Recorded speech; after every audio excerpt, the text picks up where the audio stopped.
Hi, this is Carl with another SOP video for managed service providers.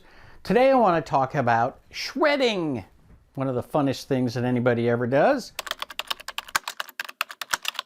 First, let me just tell you one of my favorite quips of all time. Basically, it goes like this. The paperless office will arrive shortly after the paperless bathroom.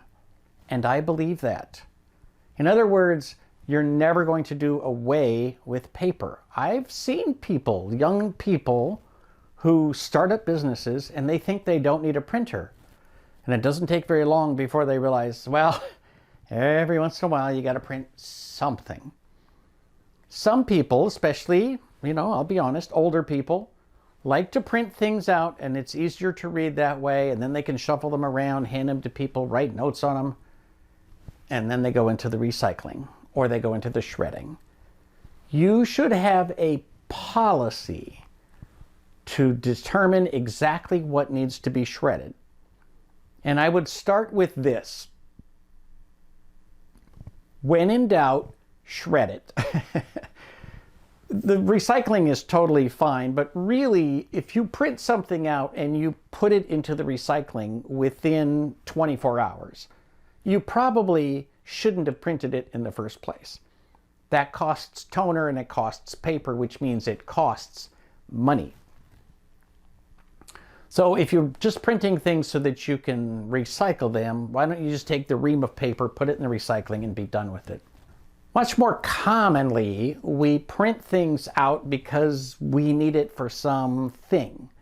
And then when we're done, we've got this printed piece of paper that has client information, and it may only have the client's name. That may be the only thing of any real note on there.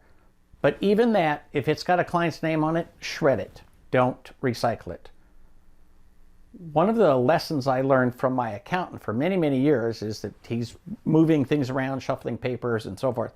Whenever something is ready for the recycling, he folds it in half and tears it just a little, just enough. That's his international symbol. Please shred this. And he literally throws it on the floor next to him, and then when he's done with your appointment, he picks up those papers and he puts them in the shredding pile. I personally have a very, very small office. Everybody just puts things into the shredder at the time of shredding. Like, if you decide you don't need something, walk over to the shredder and shred it. You can have any procedure you need to, but just be aware that lots and lots of stuff needs to be shredded. Now, that's a daily operation. You should also have a quarterly or annual procedure where you basically go and shred all the stuff you don't need to keep. Talk to your accountant about what you should be keeping, but there are some general rules that if it's related to payroll, you should probably keep it for a long time. Some people say 3 years, some say 7, some say keep it forever. Talk to your accountant. If you can recreate it electronically, for example, if it's a report that's a printout of a PDF that you have on the server that's on long-term storage, shred it. You literally, there's no reason for you to have that piece of paper. There's no reason in many cases that it was ever printed in the first place. Some payroll systems automatically send you the paper version, even though you've got the PDF version. That's on them. But once you're done presenting it to your tax person and you've closed out the year, go ahead and shred it. All of those things that are related to short-term jobs, again, if it exists electronically, shred it. When in doubt, shred it. So you should have a daily shredding policy for things like signed contracts that have been scanned into the system. Scan it, shred it, scan it, shred it. Now, you might say, scan it, put it on the pile to be shredded, and then wait for a full backup to verify that you've got it both on the system and in a backup. That's all good. But basically, you need a daily shredding policy, and then you need an annual shredding policy. Remember, all the paperwork for your business is important or it wouldn't exist.